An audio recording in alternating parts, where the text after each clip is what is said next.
నా కూడికలలో 5 రోజులుగా దేవుని వాక్యాన్ని చాలా విషయాలు నేర్చుకోవడానికి దేవుడు కృప చూపించారు. ఉపవాసాన్ని గురించినటువంటి వివరణ, ఉపవాసాల గురించినటువంటి సందేశాలు, ఉపవాసంలో ఉన్నటువంటి మేలులు, ఆశీర్వాదాలు, ఇట్లాగ అనేకమైనటువంటి విషయాలు ధ్యానం చేయడానికి దేవుడు చక్కటి అవకాశాన్ని మనకు అనుగ్రహించారు. నిన్నటి దినమందు ఉపవాసము యొక్క ఆశీర్వాదాల గురించి మనం ధ్యానం చేస్తాం. ఆ సందేశము పూర్తవకముందే సమయం అయిపోయింది అనే ఉద్దేశంతో ఒక 3 మాటలు మాత్రమే నేను చెప్పడానికి ప్రయత్నం చేశాను. తర్వాత మిగతా అంశంలోనికి వెళ్ళడానికి అవకాశం లేక ముగించేశాను. సరే, ఆ 3 మాటలు ఏంటి? వచ్చిన వారు, విన్నవారు ఏమైనా చెప్పడానికి ప్రయత్నం చేయగలరా? ఉపవాసం యొక్క ఆశీర్వాదాలు. ఉపవాసం చేస్తున్నాము, ఉపవాస ప్రార్థనలో కూడుకుంటున్నాము, ఉపవాస దినాన్ని ప్రతిష్ఠిస్తున్నాము, మంచిదే. ఉపవాసము ద్వారా కలుగుతున్నటువంటి మేలులు ఏదైతే ఉందో, ఆశీర్వాదాలు ఏదైతే ఉన్నాయో, వాటిని మనము అనుభవించాలి అని అంటే మన ముందున్నటువంటి పితరులు ఎలాంటి ఆశీర్వాదాలు చూశారో ఆ ఆశీర్వాదాలను మనం ఈ రోజున మనము అన్వయించుకుంటూ మన జీవితాలకు అవి రావాలంటే మనం ఏం చేయాలో అనేటువంటి విషయాన్ని ఒక 3 మాటలు నిన్నటి దినమందు జ్ఞాపకం చేయడం జరిగింది. అందులో మొట్టమొదటిది, ఉపవాసము చేయటం ద్వారా లేక ఉపవాసం ఉండి ప్రార్థించటం ద్వారా ఆ రోజున ఇశ్రాయేలు ప్రజలకు ఏం దొరికిందంట? జయము దొరికింది.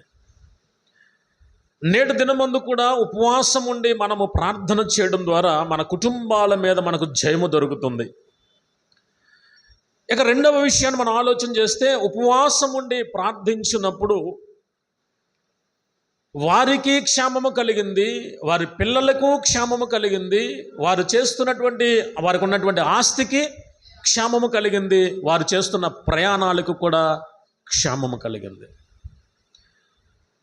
ఆ రోజు ఉన్నటువంటి దేవుడే, ఆ రోజు ఉపవాస ప్రార్థన ఆలకించిన దేవుడే, వారి పక్షంగా అద్భుతాలు చేసినటువంటి దేవుడే ఈ రోజున కూడా మనం ఆయనను ఆరాధన చేస్తూ ఉన్నాం. ఈరోజు కూడా మనం ఉపవాస ప్రార్థనలో ఉంటే గనక మనలను దేవుడు కాపాడుతాడు, మన పిల్లలకు క్షేమాన్ని ఇస్తాడు, మనకున్నటువంటి యావదాస్తికి సంరక్షణ కలుగు చేస్తాడు, మనము చేయబోయేటువంటి ప్రయాణాల్లో కూడా శుభకరమైనటువంటి ప్రయాణాలు దేవుడు ఇస్తాడు. ఇక 3వ విషయంలో మనం ఆలోచన చేస్తే, ఉపవాసం ఉండి వారు ప్రార్థించినప్పుడు ఎన్ని సంవత్సరాల పంట అయితే వారు కోల్పోయారో తిరిగి అన్ని సంవత్సరాలకు ఉన్నటువంటి పంటను తిరిగి వారు మరలా పొందుకున్నారు. దేవునికి మహిమ కలుగును గాక. ఈరోజు మనము కూడా ఉపవాసం ఉండి ప్రార్థన చేస్తే, ప్రభువా నా జీవితంలో పలానా సందర్భంలో నా కష్టార్జితం కోల్పోయానయ్యా, పలానా సందర్భంలో నా ఆరోగ్యాన్ని కోల్పోయానయ్యా, పలానా సందర్భంలో ఇదిగో నేను ఈ విధమైనటువంటి నష్టములో ఉన్నానయ్యా, ఒకవేళ నా అవిధేయతలు, నా పాపములు, నా దోషములు ఏదైనా కనుక ఉంటే నన్ను క్షమించు ప్రభు అని ఎవరైతే దేవుని సన్నిధిలోనికి వచ్చి ఉపవాసం ఉండి ప్రార్థన చేస్తారో, ఆనాడు ఇశ్రాయేలు ప్రజల పక్షంగా మాట్లాడిన మాట ఏంటంటే, ఇదిగో ఎన్ని సంవత్సరాల పంట అయితే నువ్వు కోల్పోయావో అన్ని సంవత్సరాల పంట నేను తిరిగి మరలా నీకు ఇస్తాను. ఈరోజు దేవుడు కూడా మనతో మాట్లాడుతున్నటువంటి మాట, మనము ఏ ఏ విషయాల్లో అయితే ఈ లోకములో కోల్పోయామో, దేవునిని ఎరగక ముందు, దేవునిని తెలిసిన తర్వాత కూడా పడిపోయిన సందర్భాలలో ఎప్పుడెప్పుడైతే దేవునికి విరోధంగా కార్యాలు చేసి దేవుని దగ్గర నుంచి రావాల్సిన ఆశీర్వాదాలు కోల్పోయామో అవన్నీ కూడా తిరిగి పొందుకోవడానికి ఉపవాస ప్రార్థన అనేది చాలా ప్రాముఖ్యమైంది. ఇక 4వ విషయంలోనికి నేను మిమ్మల్ని తీసుకుని వెళ్ళాలని ఆశపడుతూ ఉన్నాను. 4వ విషయం, యోనా గ్రంథం. యోనా గ్రంథము 3వ అధ్యాయం. యోనా గ్రంథము 3వ అధ్యాయము 5వ వచనము నుండి మనం కొన్ని వచనాలు చదువుకుందాం. నినివే పట్టణపు వారు నినివే పట్టణపు వారు దేవుని యందు విశ్వాసముంచి దేవుని యందు విశ్వాసముంచి ఉపవాస దినము చాటించి ఉపవాస దినము చాటించి గనులేమి అల్పులేమి అందరును గోనె పట్ట కట్టుకొనిరి. ఆ సంగతి నినివే రాజునకు వినబడినప్పుడు అతడును తన సింహాసనము మీద నుండి దిగి తన రాజ వస్త్రములో తీసివేసి గోనె పట్ట కట్టుకుని బూడిదలో కూర్చుండెను. మరియు రాజైన తానును ఆయన మంత్రులను ఆజ్ఞ ఇయ్యగా ఒకవేళ దేవుడు మనసు త్రిప్పుకొని పశ్చాత్తాపుడై మనము లయము కాకుండా తన కోపాగ్నిని చల్లార్చుకొనును గనుక మనుషులు ఏదియు పుచ్చుకొనకూడదు. పశువులు గాని ఎద్దులు గాని గొర్రెలు గాని మేత మేయకూడదు, నీళ్లు త్రాగకూడదు. చూడండి, ఇక 4వ ఆశీర్వాదం, ఉపవాసములో ఉన్నటువంటి 4వ ఆశీర్వాదం. ఇక్కడ ఆయన జ్ఞాపకం చేస్తున్నటువంటి మాట ఏంటయ్యా అనంటే, యోనాను గురించినటువంటి సంఘటన మనందరికీ తెలుసు. సండే స్కూల్ కాడ నుంచి యోనాను గురించి మనం వింటున్నాం. దేవుడు యోనాతో మాట్లాడుతూ, యోనా, నినివే పట్టణ ప్రజలు ఉన్నారయ్యా, వారి కొరకు వెళ్ళి సువార్త ప్రకటించయ్యా, 40 రోజులు వాళ్ళకి టైం ఇస్తున్నాను, నువ్వు వెళ్ళి ప్రకటన చెయ్యి అని అంటే, ఈయన ఏం చేశాడంటే, ఎలాగ పాడైపోతుంది కదా, పోతే పోయినా మనకెందుకు అని అనుకుని దేవుడు వెళ్ళబడినటువంటి స్థలానికి వెళ్ళకుండా తర్షీషుకు వెళ్ళేటువంటి వాడెక్కేసి ప్రయాణం చేస్తున్నాడు. ఈ విషయం మనకు తెలుసు. సరే, మార్గ మధ్యములో తుఫాను వచ్చింది. ఆ తుఫానులో ఇంకా చివరికి ఈయన అక్కడున్న వాళ్ళందరి చేత ఓయి నిద్రపోతా అని భయంకరమైనటువంటి మాటలు అనిపించుకున్న తర్వాత కళ్ళు తెరుచుకుని అన్నాడు, ఏముందయ్యా, ఇంకా ఈ తుఫాను ఆగాలంటే నన్ను తీసుకుని లోపలాడేయండి రబ్బాయి అన్నాడు. సరే, మొత్తానికి వీళ్ళు, ఈ పాపం మా మీదకి రాకూడదురా బాబు, నువ్వు చెప్పినట్టు చేస్తున్నావు, నీకు మాకు ఏ విరోధం లేదని చెప్పి మొత్తానికి వాళ్ళు సమాధాన పడి తీసుకెళ్ళి కాళ్ళు చేతులు పట్టుకుని అందులో పడేస్తారు. పడేసిన వెంటనే దేవుడు ఒక చేపకు ఆజ్ఞాపించాడు. ఆ చేప యోనాను మింగింది. 3 రోజుల తర్వాత ఎక్కడైతే సువార్త ప్రకటించడానికి అనుకూలమైన దేవుడు పంపించాడో, ఎక్కడైతే సువార్త ప్రకటించమని ఏ ప్రాంతానికి వెళ్ళమని చెప్పాడో, ఈ చేప కడుపులో ఉన్నటువంటి ఈయనను 3 రోజుల పాటు ప్రయాణం చేసి తీసుకుని వచ్చి ఆ నినివే పట్టణపు సముద్ర ఒడ్డుని కక్కేసింది. ఇప్పుడు లేచాడు, చూస్తున్నాడు పరిస్థితి, ఇక నేను ఎక్కడికి వెళ్ళినా తప్పదు రబ్బా, ఇంకా ఎందుకంటే దేవుడి పని కాడి భుజాన్ని వేసుకున్నాను, నేను చెయ్యనంటానికి సరిపోను, కాబట్టి ఏమైనా సరే ఇంకా చెయ్యాలి అని మొత్తానికి బయలుదేరి ప్రకటన చేస్తూ ఉన్నాడు. నినివే పట్టణము 3 దినముల ప్రయాణం అంత వెడల్పైనది. ఒక్కరోజే ప్రయాణం చేసి ఒక్కరోజే సువార్త ప్రకటించాడు. తీరా ప్రకటన చేస్తున్నప్పుడు, అయలారా, దేశములో లేక మన పట్టణానికి నాశనము వస్తూ ఉంది, దేవుని కోపాగ్ని రగులుకుంటూ ఉంది, కాబట్టి మీరందరూ మారు మనసు పొందండి, రక్షణ పొందండి అని హెచ్చరిక జారీ చేసుకుంటూ నడుచుకుంటూ వెళ్తున్నాడు. ఇప్పట్లాగా మైకులు లేవు, వాహనాలు లేవు, లేకపోతే ఇక్కడ కారు ఎక్కి ఆ సెంటర్లో దిగి అక్కడ కూసేపు చెప్పి మళ్ళీ ఇంకొక బండెక్కి ఇంకొక ఎదరికెళ్ళి ఇంకో సెంటర్లో దిగుతూ, ఇలాంటివి ఏం లేవు. అతను నడవటం మొదలు పెడతామే ఒక రోజంతా ఎంత దూరం నడవగలడు అంత దూరం నడిచేసి ఇంకా మాట్లాడుకుంటూ వెళ్ళిపోతున్నాడు. మొత్తానికి ఈ మాటలు ప్రజల యొక్క చెవుల్లో చొచ్చుకున్నాయి. నిజమే కదా, ఇన్ని కష్టాలు పడడానికి, ఇన్ని ఇబ్బందులు పడడానికి కారణము మన అవిధేయతలే కదా అని చెప్పేసి మొత్తానికి ఏం చేశారు అని అంటే, ఆ పట్టణంలో ఉన్నటువంటి వారు ఏం చేస్తున్నారంట, దేవుని యందు విశ్వాసముంచి ఉపవాస దినమును చాటించారు. సరే, ఉపవాసం ఉందాం దేవుని సన్నిధిలో అని అనుకున్నారు. ఈలోపు మెల్లిగా ఆ మాట ఈ మాట ఈ నోట ఆ నోట మొత్తానికి ఎక్కడ దాకా చేరిపోయింది వార్త, రాజు దగ్గరికి వెళ్ళిపోయింది. సరే, రాజు దగ్గరికి వెళ్ళిన తర్వాత రాజు కూడా వెంటనే పశ్చాత్తాపుడైపోయాడు. బాబాయ్, నిజమే కదా, మన ప్రవర్తన బాగోలేదు కదా, ఇప్పుడైనా సరే మనం ఉపవాసం ఉంటే మంచిది కదా అని అనుకుని రాజు ఏం చేశాడయ్యా అంటే, గబగబా సింహాసనాన్ని విడిచిపెట్టేశాడు. సింహాసనము దిగి బయటకు వచ్చేసి రాజవస్త్రాలు, కిరీటాలు ఇవన్నీ తీసి పక్కన పడేసి గోనెపట్ట ధరించుకుని ఒక సామాన్యమైనటువంటి వ్యక్తిలాగా తనను తాను తగ్గించుకొని బూడిద వేసుకుంటూ కూర్చుని మొదలెట్టాడు. ఇప్పుడు రాజే కూర్చున్నాడు అనుకోండి, మంత్రులు ఏం చేస్తారు చెప్పండి? ఇప్పుడు అమ్మా, రాజు సింహాసనం దిగి కింద కూర్చున్నాడు అనుకోండి, మంత్రులు ఏం చేస్తారు? రాజా నువ్వు కూర్చుంటే కూర్చున్నాలే, నా సింహాసనం ఇది, నేను ఇక్కడ దిగను అంటాడా? రాజు దిగినప్పుడు ఇంకెవరైనా సరే దిగవలసిందే. ఇంకా గబగబా మంత్రులు కూడా దిగారు, సలహాదారులు వచ్చారు, ఇంకందరూ దిగిపోయారు. ఇప్పుడు వెంటనే చాటింపు వేయండి అయ్యా, నిజమే మన పట్టణము పాడైపోతుంది, దేవుడు చేయనుద్దేశించిన కీడు చేయకమా అని మన పట్ల పశ్చాత్తాప్తుడై ఒకవేళ మనస్సు త్రిప్పుకుంటాడేమో. కాబట్టి ఇదిగో మేమట్టిగా కాదు కానీ మన పట్టణములో ఉన్న ప్రజలందరూ కూడా ఉపవాస దినములు ప్రతిష్ఠించండి అన్నాడు. ఉపవాస దినాన్ని ప్రతిష్ఠించడమే కాకోకుండా ఈ ఉపవాస దినాలు ఎలా చేయాలి అని చెప్పాడు అని అంటే అక్కడ అన్నటువంటి మాట, ఆయన చెప్పినటువంటి మాట ఎవరెవరు ఉండాలి అని అన్నాడు అంటే, చూడండి ఆ మాటలు మనం చదువుకుందాం. మనుషులు ఏమీ పుచ్చుకొనకూడదు, పశువులు గాని ఎద్దులు గాని గొర్రెలు గాని మేతమేయకూడదు, నీళ్లు కూడా త్రాగకూడదు. మనుషులేమో అసలు ఏమీ పుచ్చుకోవడానికి వీల్లేదు. ఇక పశువులు ఉన్నాయే, గొర్రెలు, మేకలు, గేదెలు, ఆవులు, ఇట్లా రకరకాల జీవరాశులు ఉన్నాయే, వాటికి కూడా మీరు మేతెట్టకూడదు, నీళ్లు పట్టకూడదు. ఇప్పుడు రాజు ఆజ్ఞ జారీ అయింది, ఒక్కసారిగా బయలుదేరారు. ఇక మొత్తం ఏమైందయ్యా అని అంటే, వాళ్ళందరూ కూడా ప్రియులారా ఏం చేస్తున్నారంటే దేవుని సన్నిధికి వెళ్ళి ప్రార్థన చేస్తున్నారు. 9వ వచనం చదవమ్మా. మనుషులందరూ తమ దుర్మార్గములను విడిచి తాము చేయు బలాత్కారములు మానివేయవలెను. మనుషులేమి పశువులేమి సమస్తమును గోనె పట్ట కట్టుకొనవలెను. జనులు మనపూర్వకముగా దేవునిని వేడుకొనవలెను అని దూతలు నినివే పట్టణములో ప్రకటన చేసిరి అనేటువంటి మాట అక్కడ మాట్లాడుతూ ఉన్నాడు.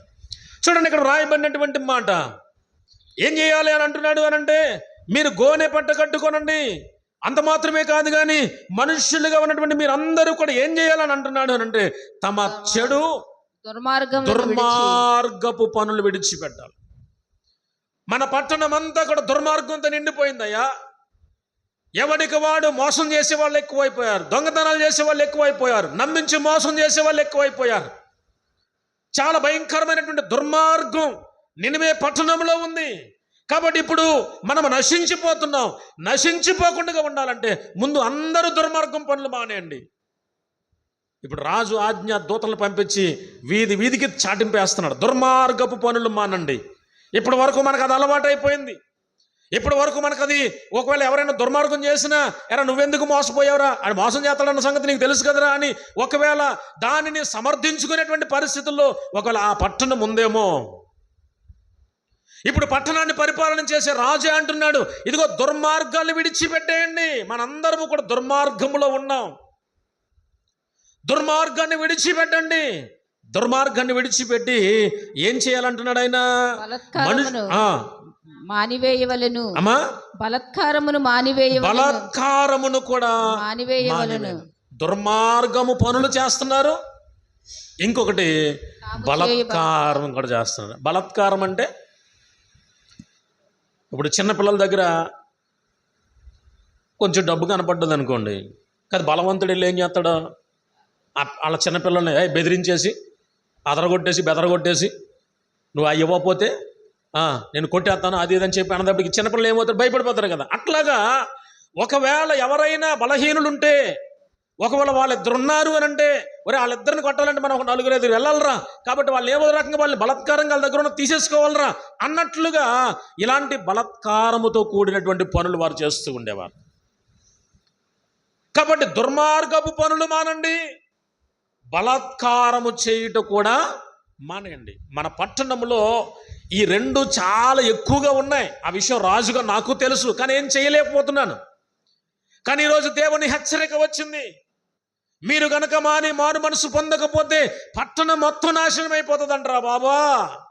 అందరము నాశనం అయిపోకుండా ఉండాలి అని అంటే అందరికీ ఒకే ఆజ్ఞ. నా మట్టుకు నేను దుర్మార్గం పనులు మానుతాను, మీ మట్టుకు మీరు దుర్మార్గం పనులు మానండి.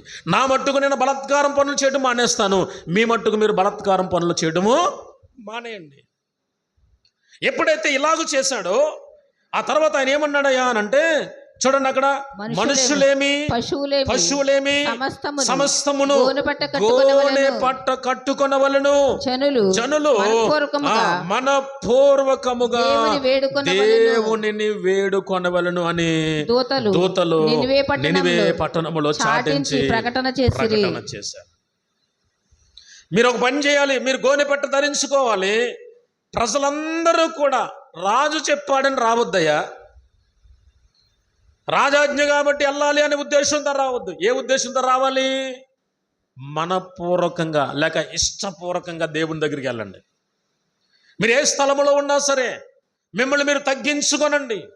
ఏమండి, మిమ్మల్ని మీరు తగ్గించుకోనండి. అవసరమైతే గోనెపట్ట ధరించుకోనండి, బూడిద పోసుకోనండి. మీరు చేయాల్సిన పని ఏంటో తెలుసా? ఇష్టపూర్వకంగా మనపూర్వకంగా దేవునిని వేడుకొనవలెను అని ప్రకటన చేశాడట. ఇప్పుడు 10వ వచనంలో ఆయన చేసిన పని ఏంటయ్యా అని అంటే, ఈ నినివే వారు తమ చెడు నడతలను మానుకొనగా వారు చేయుచున్న క్రియలను దేవుడు చూసి పశ్చాత్తాపుడై వారికి చేయునది తాను మాట ఇచ్చిన కీడు చేయక మానెను. దేవునికే మహిమ కలుగునుగాక.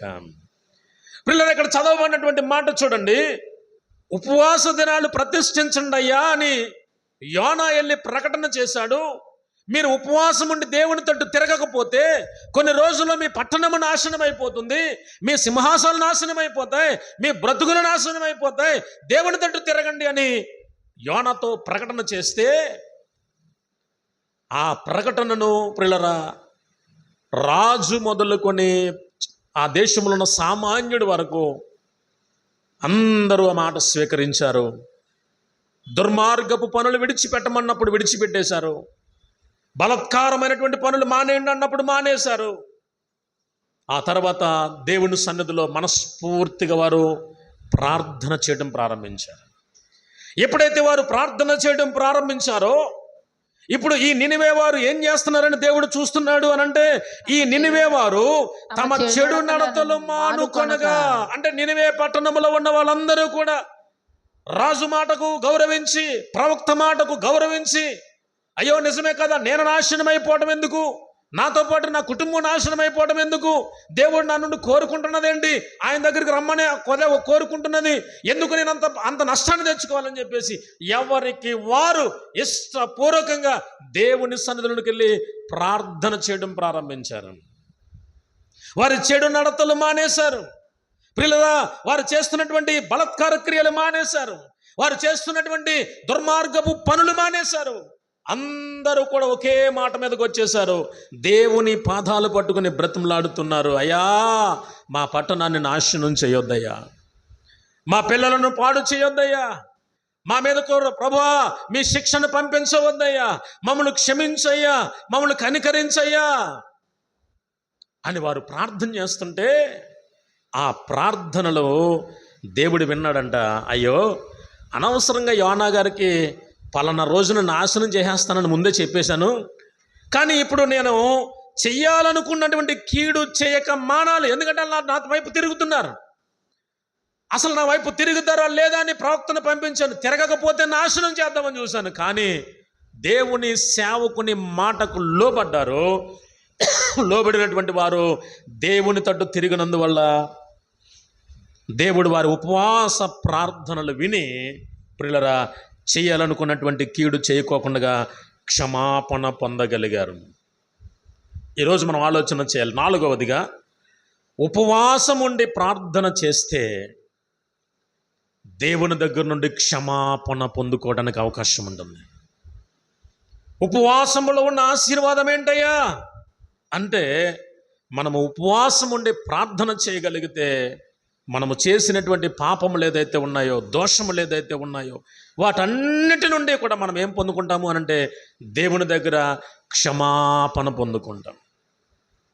కాబట్టి ఆనాడు నినివే ప్రజలు ఉపవాస దినాన్ని ప్రతిష్ఠించి ఉపవాసం ఉన్న వాళ్ళందరూ కూడా ప్రియులారా దుర్మార్గాన్ని విడిచిపెట్టారు, బలాత్కారాన్ని విడిచిపెట్టారు, చెడు మార్గాలను విడిచిపెట్టారు, ఇష్టపూర్వకంగా దేవుని దగ్గరికి వెళ్ళారు, క్షమాపణ వేడుకున్నారు, దేవుని మనస్సును మార్చుకోగలిగారు. దేవుని దగ్గర నుండి క్షమాపణ వారు పొందుకోవడానికి అవకాశం దొరుకుతుంది. కాబట్టి ఈ సమయంలో మనం ఆలోచన చేయాల్సినటువంటి విషయం ఏంటి అనంటే, ఉపవాసం ఉండి ప్రార్థన చేసినప్పుడు అంట 4వ ఆశీర్వాదం ఏంటి అనంటే మనము క్షమాపణ పొందుకోవడానికి అవకాశం ఉంటుంది. మరొక మాట మనం చదువుకుందామా? అపోస్తుల కార్యముల గ్రంథం, అపోస్తుల కార్యముల గ్రంథము 13వ అధ్యాయము 2-3 వచనాలు. వారు ప్రభువును సేవించుచు ఉపవాసము చేయుచుండగా పరిశుద్ధాత్మ నేను బర్నబాను సౌలును పిలిచిన పని కొరకు వారిని నాకు ప్రత్యేకపరచుడని వారితో చెప్పెను. అంతటా వారు ఉపవాసం ఉండి ప్రార్థన చేసి వారి మీద చేతులుంచి వారిని పంపించి అని ఉంది అక్కడ. పిల్లలు, ఇక్కడ మనం చదువుకున్నటువంటి వాక్య భాగంలో బర్నబా ఉన్నాడు, పౌలు ఉన్నాడు. దేవుడు ఇక్కడ మాట్లాడుతున్నటువంటి మాట ఏంటయ్యా అనంటే, వారు ప్రభువును సేవిస్తూ ఉపవాసము చేస్తూ ఉన్నారట. ఎందుకు ఉపవాసం ఉన్నారు? అయ్యా, నీ శిష్యులుగా ఉన్నటువంటి వీళ్ళను మేము పంపించాలా? ఎక్కడికి పంపించమంటావు? ఏం చేయమంటావు అని చెప్పేసి వారి కోసం ప్రార్థన చేస్తున్నప్పుడు దేవుడు ఏం చేశాడయ్యా అంటే పరిశుద్ధాత్మ వారి మీదకి వచ్చిందంట. వచ్చి ఆయన ఏమంటున్నాడు చూడండి, నేను బర్నబాను సౌలును పిలిచిన పని కొరకు వారిని నా కొరకు ప్రత్యేకపరచుడని వారితో చెప్పాను. పరిశుద్ధాత్ముడు చెప్తూ ఉన్నాడు, ఇదిగో బర్నబా ఉన్నాడు, సౌలు ఉన్నాడు, వారిద్దరిని నేను నా పని కోసం నేను పిలుచుకున్నాను. నా పని కొరకు వారిని ప్రత్యేకపరచండి, నా పని కొరకు వారిని ప్రోత్సహించి పంపించండి. వారితో చాలా విస్తారమైనటువంటి పని చేయవలసినటువంటి అవసరం ఉంది అని చెప్పినప్పుడు అంతటా వారందరూ ఏం చేశారయ్యా అనంటే ఉపవాసం ఉండి ప్రార్థన చేసి వారి మీద చేతులుంచి, అయ్యా ఇదిగో దేవుడు మిమ్మల్ని పంపించమన్నాడు.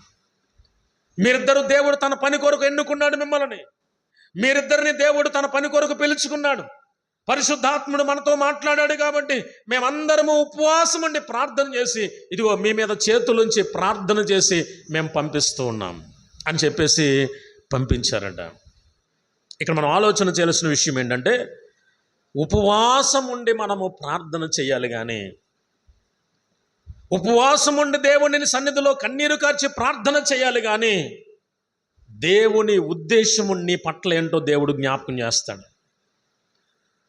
దేవుడు నీ పట్ల ఎలాంటి ప్రణాళిక కలిగి ఉన్నాడో, ఆ రోజున ఏం చేయమంటావయ్యా అని దేవుని సన్నిధిలో ఇక్కడ ఉన్నటువంటి మరికొంతమంది వాళ్ళందరూ కూడా ప్రార్థన చేస్తూ ఉంటే పరిశుద్ధాత్మ వచ్చి వాళ్ళిద్దరిని పిలిచి వాళ్ళిద్దరిని పంపించమన్నప్పుడు వారి మీద చేతులుంచి ప్రార్థన చేసి పంపించారు. ఈరోజు వ్యక్తిగతంగా మనము కూడా ప్రియులరా, అసలు నా కుటుంబంలో ఎందుకు ఇన్ని కష్టాలు అని అంటూ ఉంటాం కదా, నా కుటుంబంలో ఎందుకయ్యా నాకు ఇన్ని బాధలు అని అంటూ ఉంటాం కదా, ఎందుకు ఇన్ని రోగాలు మా మీద ఏలుబడి చేస్తున్నాయి అని అంటూ ఉంటాం కదా. ఒక శ్రమ తీరిపోయిందంటే వెంటనే ఇంకొక శ్రమ వస్తుంది, ఎందుకయ్యా నా కుటుంబంలో ఇన్ని బాధలు వస్తున్నాయి అని అంటూ ఉంటాం కదా. అలాంటి సందర్భంలో మనం చేయాల్సిన పని ఏంటయ్యానంటే దేవుని సన్నిధిలో పాదాలు పట్టుకుని, ప్రభువా అసలు ఏంటి నా పరిస్థితి, ఎందుకు నా పరిస్థితి ఇలాగైపోతుంది, నేను కష్టపడి పని చేసుకుంటున్నాను కానీ ఆ కష్టాజీతం ఏమైపోతుంది, నా కుటుంబం పట్ల నీ ఉద్దేశం ఏంటి, నా పట్ల నీ యొక్క సంకల్పం ఏంటి అని ఎవరైనా సరే దేవుని పాదాలు పట్టుకుని వ్యక్తిగతంగా కన్నీరు కార్చి ప్రార్థించేవారు కనుక ఉంటే దేవుడు వారితో మాట్లాడతాడు. దేవుని ఉద్దేశం బయలుపరచబడుతుంది, దేవుని చిత్తము మన పట్ల బయలుపరచబడుతుంది. ఒకవేళ నిన్ను ప్రత్యేకపరుచుకున్నాడా, లేక దేవుని పని కొరకు నియమించుకున్నాడా, ఎందుకు ఈ సమస్యలు వస్తున్నాయి, ఒకవేళ ఏ లోటుపాట్లు ఉన్నాయి, ఏ కారణం చేత దేవుడిని ఏర్పరచుకున్నాడో, ఇలాంటి అనేకమైన విషయాలు ప్రియరా దేవుని దగ్గర నుంచి పొందుకోవడానికి, అది దర్శన రూపంలో కావచ్చు, స్వరం రూపంలో కావచ్చు, ప్రియరా వాక్యం రూపంలో కావచ్చు, స్వరం రూపంలో కావచ్చు, దేవుడు ఏ రకంగానైనా సరే మనతో మాట్లాడి మనలను బలపరచడానికి ఆయన సిద్ధంగా ఉన్న దేవుడు. అంతే తప్ప మనల్ని ఊరికనే గాలికి వదిలేసే దేవుడు ఎంత మాత్రము కూడా కాదు. కాబట్టి ఈరోజు మనం ఆలోచన చేయాలి, ఉపవాస ప్రార్థన ద్వారా ఏంటయ్యా మనకి ఆశీర్వాదం అని అంటే 5వ ఆశీర్వాదం జ్ఞాపకం చేస్తా ఉన్నాను. ఉపవాస ప్రార్థన ద్వారా దేవుని పిలుపు మనకు తెలుస్తుంది, దేవుని పని మనము చేయగలం. ఇప్పుడు ఇక్కడ మనం చాలాసార్లు మనలో చాలామంది మారు మనసు పొందడానికి దేవుని ఆత్మ ప్రేరేపించినప్పుడు మందిరంలో కొన్ని రోజులు ఉపవాసాలుండి కన్నీరు కార్చినటువంటి అనుభవాలు మన దగ్గర ఉన్నాయి. అక్కడ ప్రార్థన చేస్తున్నప్పుడు దేవుడు మనతో మాట్లాడినటువంటి మాటలు, మొదట్లో 2-3 రోజులు కన్నీరుతో పశ్చాత్తాపంతో పాప క్షమాపణ పొందుకున్న తర్వాత, ఒక్కొక్కరిని ఒక్కొక్క రీతిగా దేవుడు క్షమించిన తర్వాత, మన హృదయాలు తేలికబడిన తర్వాత దేవుడు మనతో మాట్లాడుతూ హెచ్చరిక చేసినటువంటి సందర్భాలు ఎన్నో మన జీవితాల్లో ఉన్నాయి. కాబట్టి ప్రారంభంలో మారు మనసు పొందినప్పుడే అంత కఠినంగా ఉపవాసం ఉండి దేవుని స్వరాన్ని విన్నటువంటి మనము రాను రాను రాను రాను రాను రాను పట్టుదలతో కూడినటువంటి ప్రార్థనలు తగ్గిపోయాయి. కష్టమైన నష్టమైన పర్వాలేదు, ఇలాగే ఉండాలి అని ఓపిక తెచ్చుకుని కన్నీటి కార్చి ప్రార్థన చేసి అనుభవాలు తగ్గిపోయాయి. ఎవరిని చూసినా బలహీనమైపోయామండి, సమస్యలు వస్తున్నాయండి, ఉండలేకపోతున్నామండి అని ఇలాగ రకరకాల కారణాలు మనం చెప్పుకుంటూ వెళ్తున్నాం. పిల్లలు, ఈరోజు నీ పట్ల దేవుని ఉద్దేశం ఏంటి? ఎందుకు అసలు ప్రతి మనిషిని కూడా దేవుడు ప్రత్యేకంగానే పుట్టించాడండి. ఈ భూమి మీద పుట్టిన ప్రతి మానవుని పట్ల దేవుని ఉద్దేశం ఏదో ఉంది. ఆ ఉద్దేశం తెలుసుకోవాలంటే దేవుని పాదాలు పట్టుకుని మనం ప్రార్థన చేయాలి. ఆ ఉద్దేశాలు మనకు తెలుసుకోవాలి అని అంటే ఉపవాస ప్రార్థనల ద్వారా దేవుని చిత్తం ఏంటో కూడా మనకి బయలుపరచబడుతుంది. ఇక 6వ విషయాన్ని జ్ఞాపకం చేస్తాను. ద్వితీయోపదేశకాండము 9వ అధ్యాయం.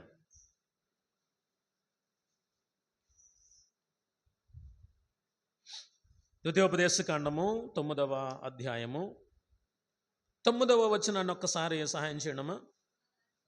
ఆ రాతి పలకలు అనగా యెహోవా మీతో చేసిన నిబంధన సంబంధమైన పలకలను తీసుకొనుటకు నేను కొండ ఎక్కినప్పుడు అన్నపానములు మాని ఆ కొండ మీద 40 పగళ్ళు 40 రాత్రులు ఉంటిని అని ఉంది అక్కడ. పిల్లలు, ఇక్కడ జరిగినటువంటి సంఘటన మరలా రెండోసారి మోషే గారి ద్వారా మాట్లాడుతూ ఉన్నాడు దేవుడు. మోషే కొండ మీదకి వెళ్ళినప్పుడు 40 రోజులు రాత్రింబవళ్ళు దేవుని సన్నిధిలో ఉపవాసం ఉండి దేవుని దర్శనము కొరకు ఎదురు చూస్తున్నటువంటి సమయంలో 40 రోజుల పాటు ఆయన అన్నపానాలు తీసుకోలేదట. 40 రోజుల పాటు ఆయన ఏమీ పుచ్చుకోకుండా ఉన్నాడట. ఆ ఉపవాస ప్రార్థన ద్వారా ఏం పట్టుకుని వచ్చాడయ్యా అనంటే దేవుని మాటలను, దేవుని రాయబడినటువంటి 10 ఆజ్ఞల పలకలను పట్టుకుని వచ్చాడు ఆయన.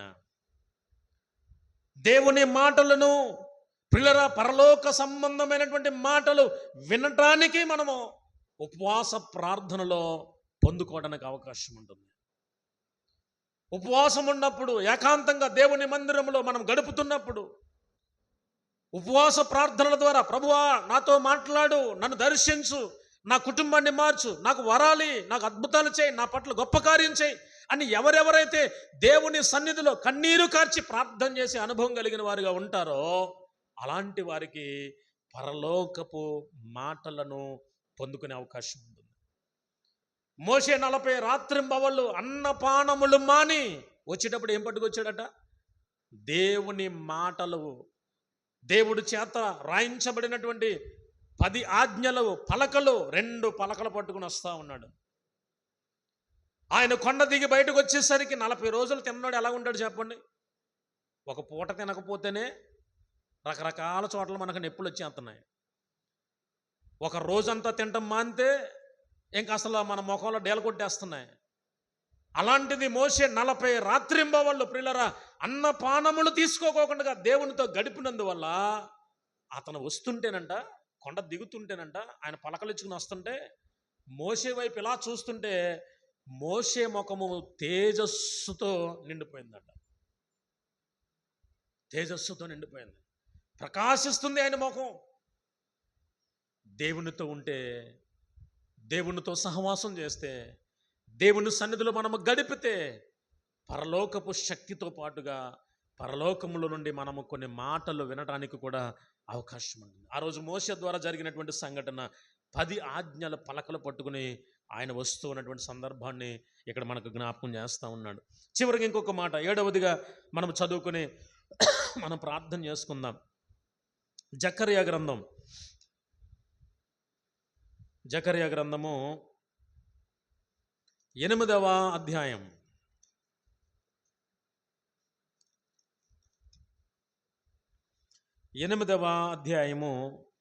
19వ వచనాన్ని మనం చదువుకుందాం. చూడండి.